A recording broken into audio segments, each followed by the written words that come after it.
Monsieur Chaudet, est-ce que déjà on peut faire un petit bilan sur l'agglomération lyonnaise? Quels sont les problèmes aujourd'hui?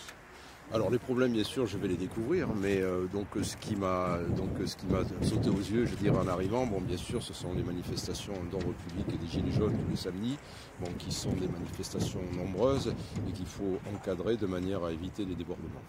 Bon, ça c'est la première chose. Ensuite, il y a des problématiques de délinquance propres à toute grande ville, bien entendu.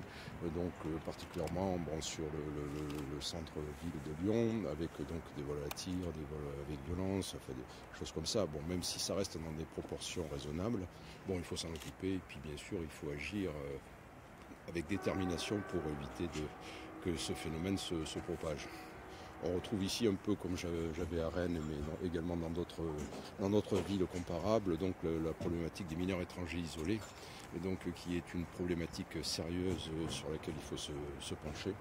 Donc je ne doute pas de la mobilisation des policiers pour cela et du procureur de la République, Nicolas Jacquet, qui vient d'arriver, que je connais très bien, et donc pour lutter contre ce type de délinquance. Vous arrivez en fait au moment où on parle beaucoup des flashballs et de l'utilisation des lanceurs de balles. Est-ce qu'on a dans l'agglomération beaucoup de blessés par ces équipements-là? Et quelles sont les bonnes pratiques en la matière? Alors les bonnes pratiques, c'est d'abord la bonne utilisation de l'arme, qui est une arme non létale, donc qui doit être utilisée dans des situations extrêmes, donc pour se défendre. Donc moi je suis tout à fait favorable au maintien de cette arme, sous réserve bien sûr qu'elle soit utilisée de manière juste et efficace. Bon, normalement cette arme, lorsqu'on vise bien et qu'on doit toucher l'endroit que l'on vise, donc il ne faut pas viser bien sûr des parties vulnérables de l'anatomie, c'est-à-dire le visage en particulier, il faut viser le corps, voilà, et puis l'utiliser surtout dans des situations extrêmes, et ne pas l'utiliser à tout bout de champ. Le défenseur des droits a pourtant demandé qu'elle soit retirée en fait et ne plus utilisée. Je respecte sa position. Concernant le nombre de blessés. La situation sur les délinquants de la route, il y a eu beaucoup d'événements à Lyon, des morts depuis le début de l'année, de l'alcoolémie. Ça fait quelques années que c'est comme ça à Lyon. Est-ce que vous avez des solutions? Est-ce que vous avez des idées? Alors bien sûr, les policiers doivent être mobilisés pour lutter contre l'insécurité routière, qui est une grande cause nationale, pas simplement une cause lyonnaise. Bon, partout où je suis passé, effectivement, le taux de mortalité est très fort en matière de sécurité routière. Bon, ça tient bien sûr à des comportements inadaptés, des consommations d'alcool excessives certains soirs de semaine.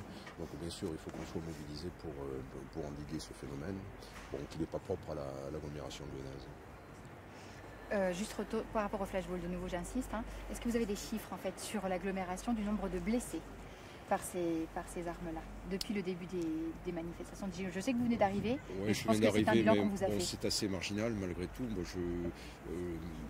on ne m'a pas signalé de blessés graves, en tout cas, comme j'ai pu l'avoir à Rennes, où un jeune homme, lors d'une manifestation violente, avait perdu un œil. C'est le cas quand même ici. Voilà, l'inspection générale est systématiquement saisie lorsqu'il y a des utilisations et des blessés, donc pour déterminer si les conditions d'utilisation de cette arme ont été respectées. Si elles n'ont pas été respectées, mais bien sûr les auteurs seront déférés, présentés à la justice et seront condamnés. Moi je suis désolé, mais on ne peut pas utiliser cette arme de manière inappropriée.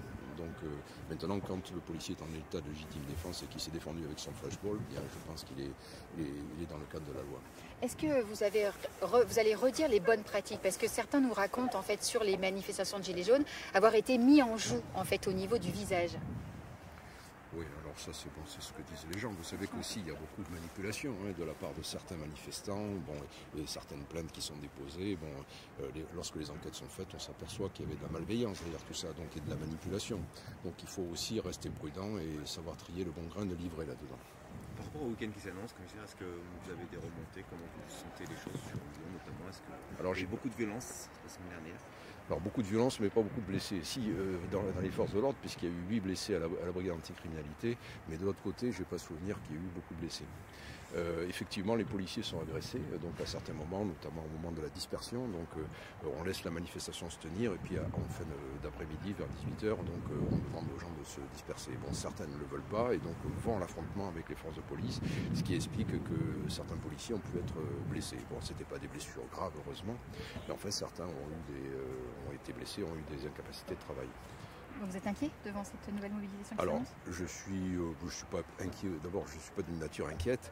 J'essaye d'être professionnel et de pouvoir réagir toujours avec mesure, mais aussi avec détermination.